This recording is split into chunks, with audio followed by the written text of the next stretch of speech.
सारी रात औलाद जागती रहे और जब नमाज का वक्त आ जाए तो माँ कहती है बेटे सो जा, अब तो अजान का वक्त हो गया। हालांकि चाहिए था कि अब तो उठ जा, अब अजान का वक्त हो गया है। लेकिन माँ उस वक्त अगर सुला दे तो क्या ये गवारा करती है कि मेरा बेटा जहन्नुम की आग में जले? माँ अपनी औलाद को जगाए, उससे हमदर्दी ये नहीं है कि अब उसको सोने दे, बेचारा सारी रात जागता रहे। सारी रात जागने को उसे हुक्म किसने दिया था? फजर के वक्त जागने का हुक्म है, जब रहमत अल्लाह की बढ़ रही है। तो उसको बेदार करे, उसको जगाए। कड़कती धूप है, आजकल मौसम कितना गर्म है, तो अगर बच्चा धूप पे खड़ा हो और उसके पांव जुलस रहे हो तो माँ गवारा करती है, भाग के उचक लेगी बच्चे को कि मैं उसे धूप से, तमाजत से, गर्मी से बचा लूं। तो क्या हशर की कड़कती धूप में बेटा पसीने में शराबूर हो और वो पसीना आग से भी ज्यादा गर्म हो तो कोई माँ ये गवारा करती है? यकीनन नहीं करती। तो नहीं करती तो उसको अपनी औलाद को 5 गाना नमाज का खूगर बनाना होगा। नमाज की तौफीक अल्लाह से मांगो।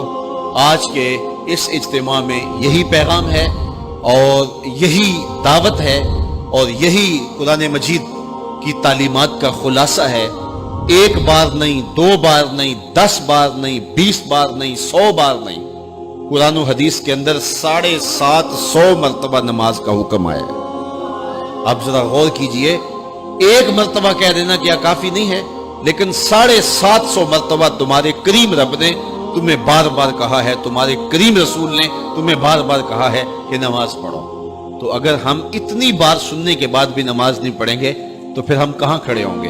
और दूसरी बात है कि इतनी ताकीद की गई है, इतनी ताकीद की गई है, तो ये कितना बड़ा जुर्म था नमाज का तर्क करना कि बार बार कहा गया है। जब आगे सामने आग जल रही हो और कोई दौड़ के छलांग लगाना चाह रहा हो तो फिर माँ की ममता इतनी होती है कि उसको 100 बार भी रोकना पड़े तो बच्चे को रोकती है, इसलिए वो जानती है कि आगे आग है और अगर मैं इसको ना रोक पाई तो सीधा आग में छलांग लगाएगा। अल्लाह माँ से भी ज्यादा प्यार करता है, रसूलुल्लाह माँ से भी ज्यादा प्यार करते हैं। इसलिए 1 बार नहीं, 2 बार नहीं, 10 बार नहीं, 100 बार नहीं, 750 मरतबा कहा कि तुम्हारी नमाज नहीं छूटनी चाहिए। रसूल करीम सल्लल्लाहु अलैहि वसल्लम ने इरशाद फरमाया, अगर तुम में से किसी शख्स के दरवाजे के सामने से नहर गुजरती हो और वो दिन में 5 मरतबा वहां से गुस्ल करता हो, सहाबा मुझे बताओ उसके बदन पे कोई मैल कुचैल रहेगा? तो सहाबा ने अर्ज किया, अल्लाह के रसूल, उसके बदन पे कोई मैल कुचैल नहीं रह सकता जो दिन में 5 मरतबा गुस्ल करता है। फरमाया ये 5 नमाजों की मिसाल है, जो 5 नमाजें पढ़ता है उसके बदन पे गुनाहों का मैल नहीं रहता है, अल्लाह उसे सुथरा कर देता है, उसे पाक कर देता है। एक नमाज से लेकर दूसरी नमाज का वक्त, दरमियान में जितना वक्त है इसके जितने गुनाह हैं, दूसरी नमाज इन गुनाहों का कुफारा है। हजरत सलमान फारसी और हजरत अबू उस्मान सफर पे जा रहे थे, पतझड़ का मौसम था, एक दरख्त आया जिसके पत्ते जर्द हो गए थे। तो हजरत सलमान फारसी ने शाख पकड़ी और झटका दिया, सारे पत्ते गिर गए। तो कहा, अबू उस्मान तूने मुझे पूछा नहीं कि ये मैंने क्यों किया है? हजरत अबू उस्मान ने कहा, मैंने नहीं पूछा, आप बताएं आपने ऐसा क्यों किया है? तो हजरत सलमान फारसी कहने लगे, एक दिन मैं रसूलुल्लाह के साथ था, सफर पे था, ऐसे ही एक दरख्त आया जिसके पत्ते जर्द हो चुके थे, हुजूर ने शाख पकड़ी, जुम्बश दी, झटका दिया, पत्ते गिर गए। हुजूर ने मुझे देखा और कहा, ए सलमान तूने मुझे पूछा नहीं कि मैंने ऐसा क्यों किया?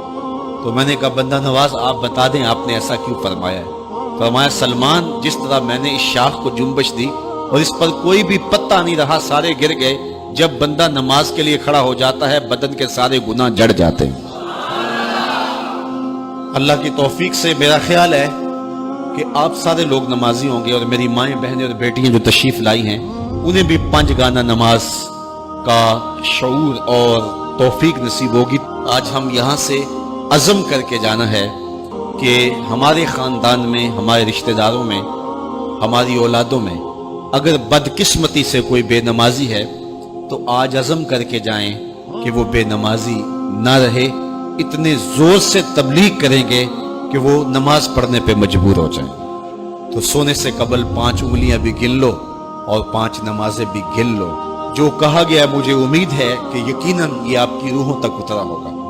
और अगर बदकिस्मती से कोई बेनमाजी है तो आज के बाद बेनमाजी नहीं रहेगा। और हम अपने माहौल में अपनी औलाद से अगर प्यार करते हैं, हकीकी प्यार हमें, तो फिर उनको 5 गाना नमाज का आदी बनाना होगा और उनकी